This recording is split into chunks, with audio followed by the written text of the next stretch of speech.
Some truths about the universe, they aren't gentle. They don't just show up quietly, they hit you like a ton of bricks, and they can totally shatter your sense of peace. And here's one of those truths. Earth, our home, it has never been as safe as you think. Today, we're going to dive into the absolutely chaotic history that, against all odds, made our world possible. I mean, just look at it. This little blue planet floating out there in the cold, black emptiness of space. It's a cosmic accident. Its entire existence is basically a monument to an impossibly violent past. So, if our solar system is really this story of chaos and destruction, how did this one planet not only make it, but actually thrive? That is the big question, right? And we're going to answer it.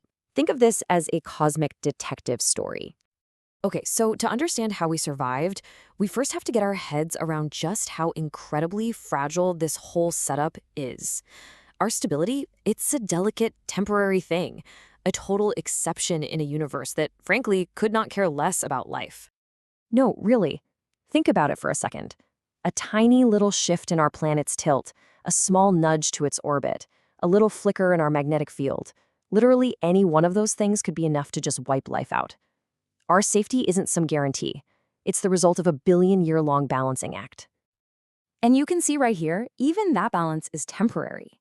The science on this is crystal clear. In about 1 billion years, which is just a blink of an eye in cosmic time, our sun is going to swell up, boil our oceans dry, and strip away our atmosphere.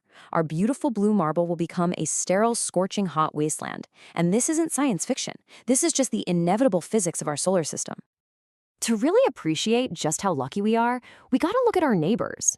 They aren't just alien worlds, they're more like ghosts, failed versions of Earth that show us what could have been. And this is the key question. Mars and Venus, they were born from the same cloud of gas and dust as Earth, orbiting the same star.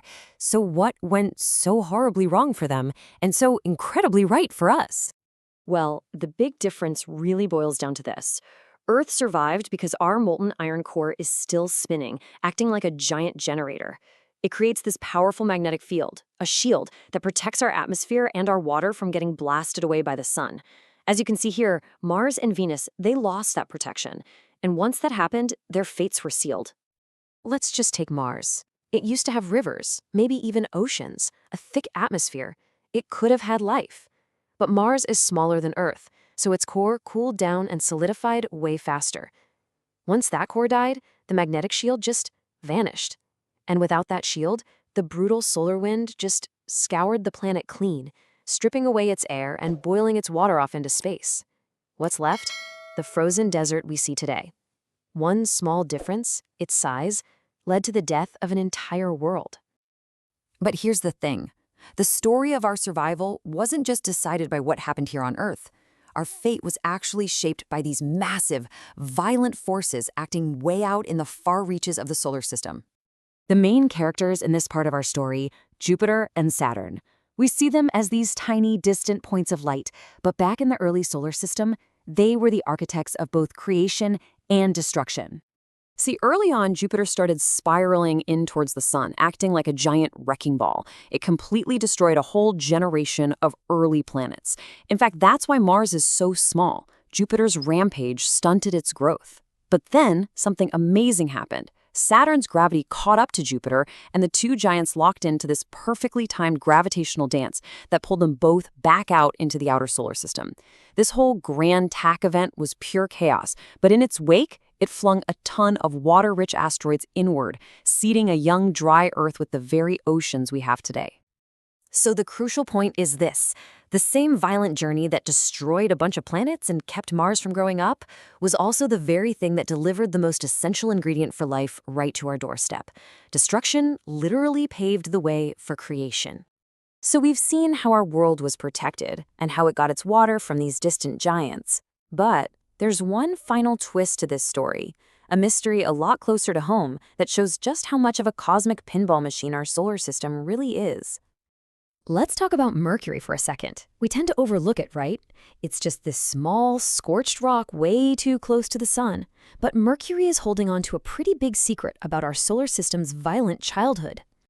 Okay, so here's where the mystery gets really weird. The data shows that the cores of Earth, Venus, and Mars are all a pretty reasonable percentage of their total size.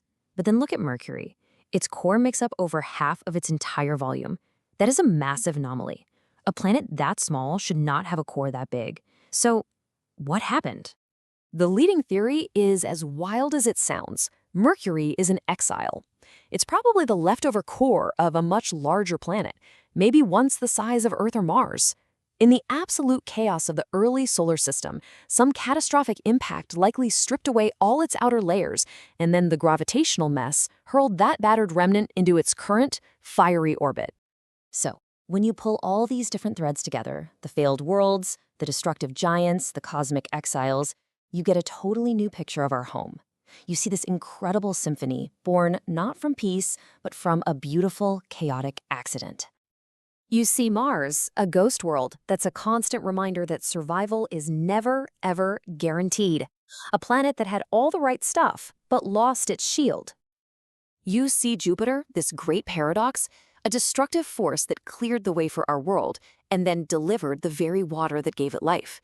It was both our guardian and our greatest early threat. You see Mercury, the battered survivor, proof that planets themselves aren't fixed things, but wanderers in a cosmic game of gravitational billiards. And finally, you see Earth. Not as the default setting, but as the improbable survivor. The one world where 1,000 chaotic things just happen to fall into place in exactly the right way for just long enough for us to be here talking about it. And that really is the lesson here. Our existence and all the incredible beauty on this planet, it isn't the product of some serene, orderly design. It's the absolutely stunning result of unimaginable violence, cosmic migration, and just plain dumb luck, all held together in this incredibly delicate balance. We are the temporary consciousness of a planet that somehow survived a cosmic storm. We are living, breathing proof that something truly beautiful can emerge from total chaos. So the final question isn't about the past, it's about the future. Knowing how unbelievably improbable and precious all this is, how are we going to choose to honor this beautiful accident?